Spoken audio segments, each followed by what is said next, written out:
Welcome back to What Arty Noobs with General Disturbance. This is a T67. It's a Tier 5 American tank destroyer, and it's located on the north spawn of Cliff, and it's under the command of squirrlynuts.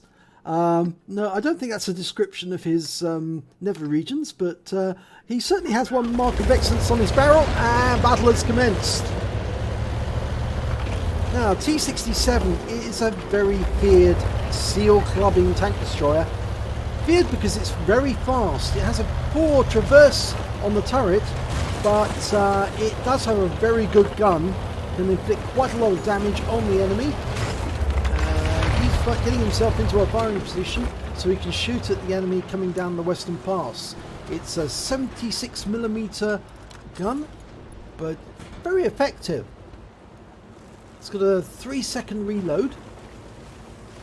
Now, he's not using the bush mechanic, he's just hiding in that bush at the moment, but he's waiting for a target to turn up. As soon as he's got some shots in, he'll probably have to relocate. It's got an open cockpit, which means enemy Arty can probably land a shell directly in, and there's a bathtub just going past, and that's also got an open cockpit, but a considerably bigger gun. There's the first enemy turned up. It's a P43. Unfortunately, he's too far away and he's hiding behind a rock, and our bathtub's getting in the way. Trying to take up position behind those bushes. Knocks the tree over. Not advised, because it does give position away to an Arty, and Arty do tend to fire at the base of trees that have been knocked over, because that's where the person normally hides behind it.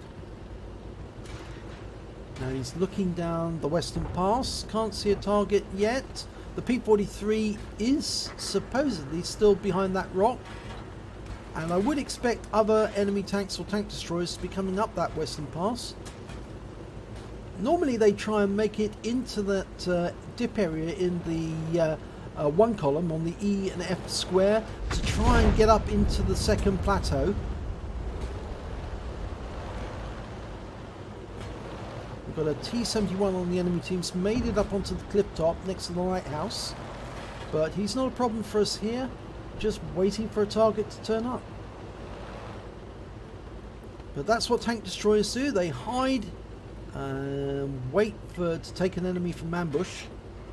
Now we've got a TOG 2 moving forward into that dip area in E5, E1 and F1. He's taking fire.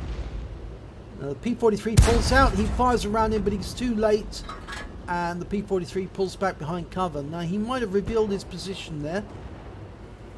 We've got a T25-2 behind that rock. Now he can fire through that rock and destroy the rock, but goes to T43 and bounces off his armor.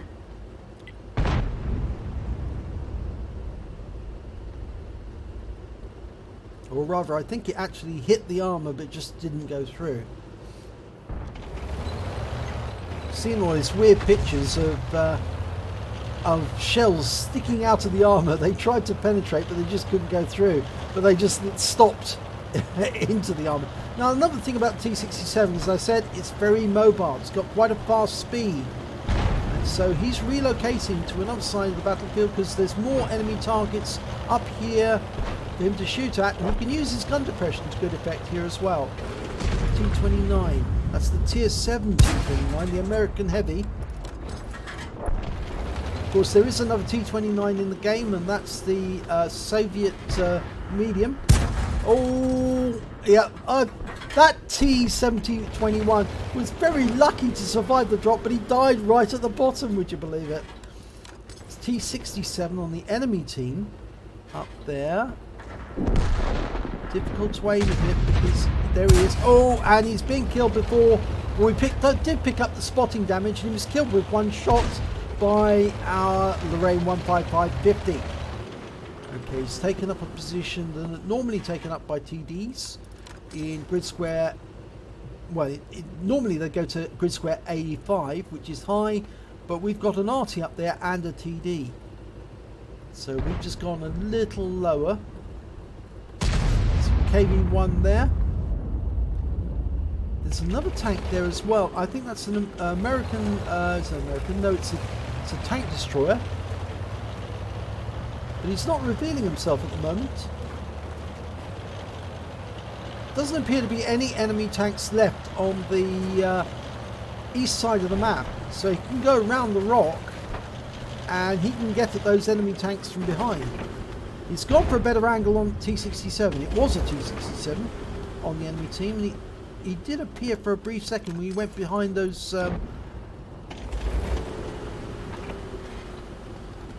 structures, behind those columns. Okay, he's going to make his way forward. I think it's a fairly good move. If he goes down into the dip, that will protect him to a certain extent. The T21 that was on top of the cliff is now gone, so he's not going to get spotted from there. The only difficulty is that there might be some enemy waiting in ambush, but the heavy tank number 6 hasn't found any, so I think he's quite safe to proceed from here, and then he can actually come up behind the enemy. Oh, there's a KV2 has been spotted, and he's on this level, but a bit further round. So he's going to try and ambush that T67. You see him. Good. One round in. 102. Another round in, but it tracks him. Fires the third round in. 110. Still there. He'll still be there. Yeah, he gets the kill. He was still there.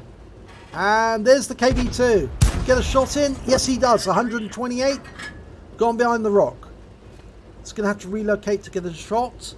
If he goes up towards the cliff, the lighthouse rock, he's going to have to contend with that KV1. But it might actually be worthwhile doing that. Instead, he's getting height. Using the bush. Now that KV1 is still there, I think. So there's a T1 heavy now overlooking our cap area.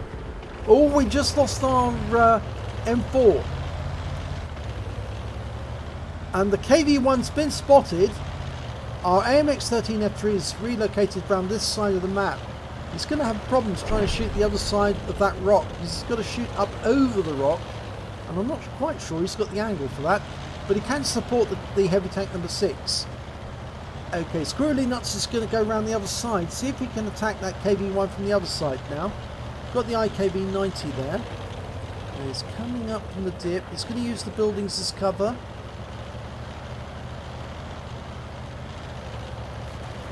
Going as wide around as he can. Oh, there's an enemy FB304 near our cap.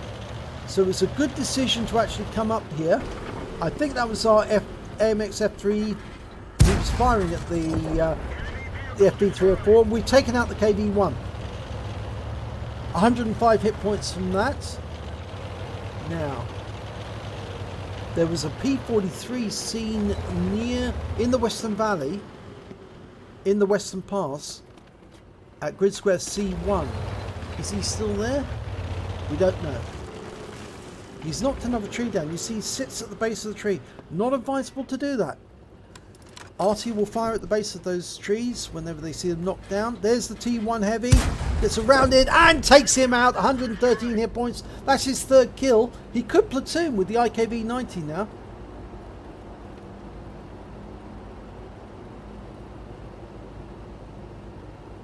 That would give him a brothers in arms. There's the P43. Okay, unfortunately he's in defilade at the moment. He's behind that ridge line. Can't get a shot. It's requesting fire on him.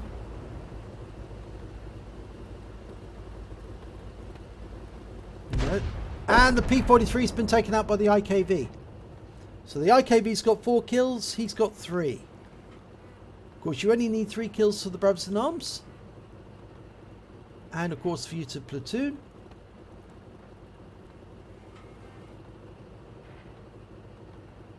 Three apiece. We've got 2 tank destroyers and an Arty. They've got 1 heavy, 1 tank destroyer and an Arty. Their Arty is a GW Panther. He hasn't got any kills, but their KV1's got 1 kill, and their TD is a Death Toaster, and he's also got 1 kill.